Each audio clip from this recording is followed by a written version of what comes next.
Hi, grade fours. We're going to be reading Hardy Boy Adventures, Tunnel of Secrets, chapter 11, The Cavern of Doom.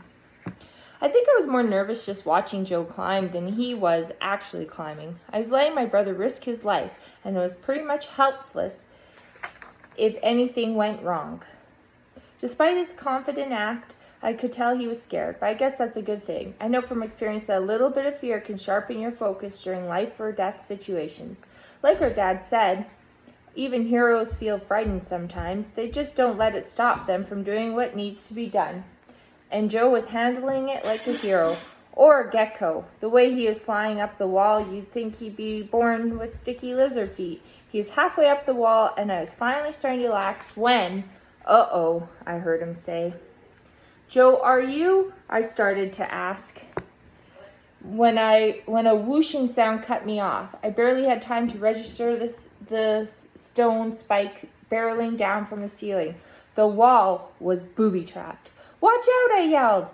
Joe let go with his right hand and swung from the wall as the spike whistled past, leaving him hanging by his left hand.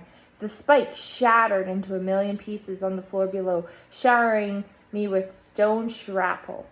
I dove out of the way. When I looked back, Joe was dangling from one handhold with both hands struggling to regain his footing.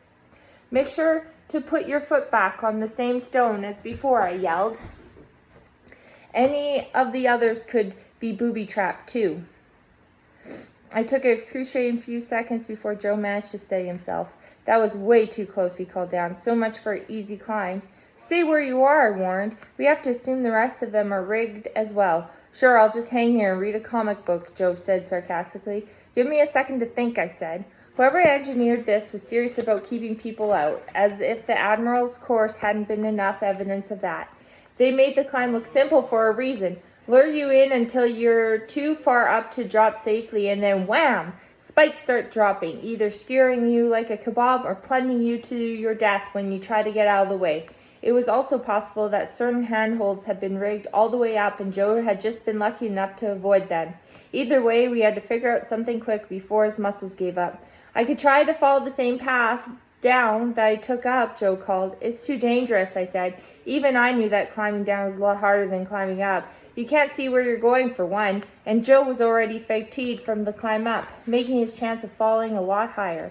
I looked around the chamber, hoping something would spark a solution. There had to be a safe way up. How else would the people who built it reach the ladder?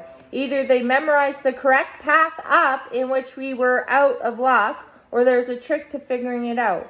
"Look," Joe said, "I don't mean to rush you or anything, but I'm getting a little tired up here."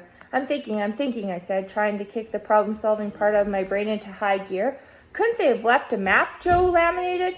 "That was it. They had left us a map." I ran back to the pond, shallow pond, kicking away the pebbles on the bottom, revealing the symbols etched in snow.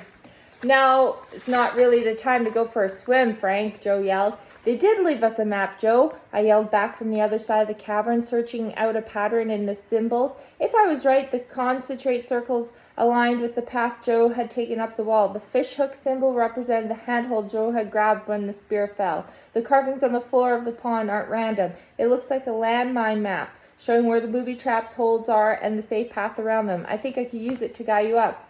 "In that case, you better start guiding, because I don't know how much longer my arms can hold out," he cried. I took a deep breath and double-checked the patterns to make sure I was right. "Okay, do you see the handhold above your left?"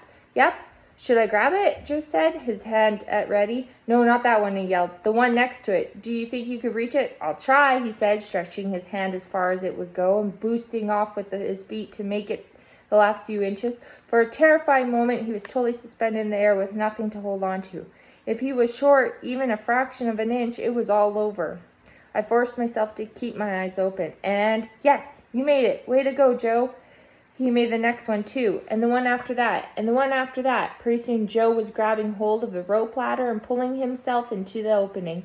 My heart pounded and my forehead dripped with sweat.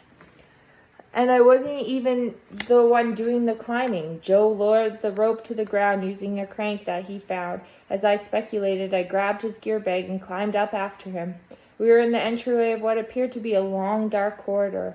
Now that's what I call teamwork, bro, Joe said, throwing up a high five. With your navigational abilities and my super strength, coordination, bravery, good looks, and general awesomeness, the Hardy Boys are invincible. He barely got the last word out when a heavy iron gate dropped from the ceiling with a loud clank, blocking the passage we worked so hard to reach. We pivoted back toward the ladder, but only made it a step before another gate dropped, sealing off the entrance as well. And just like that, we were trapped. We climbed out of the cavern and right into a cage. A flame appeared in the darkness. 2 robed figures emerged carrying torches, light flickering over their inhuman faces and curved, bird-like beaks. One of them carried an ornamental carved wooden cane engraved with symbols. The other one stepped silently to the bars of our cage and dropped a pair of heavy iron shackles at our feet. From the looks of it, we had just become prisoners of the Admiral's ghost army. And that is chapter 11. See you for chapter 12.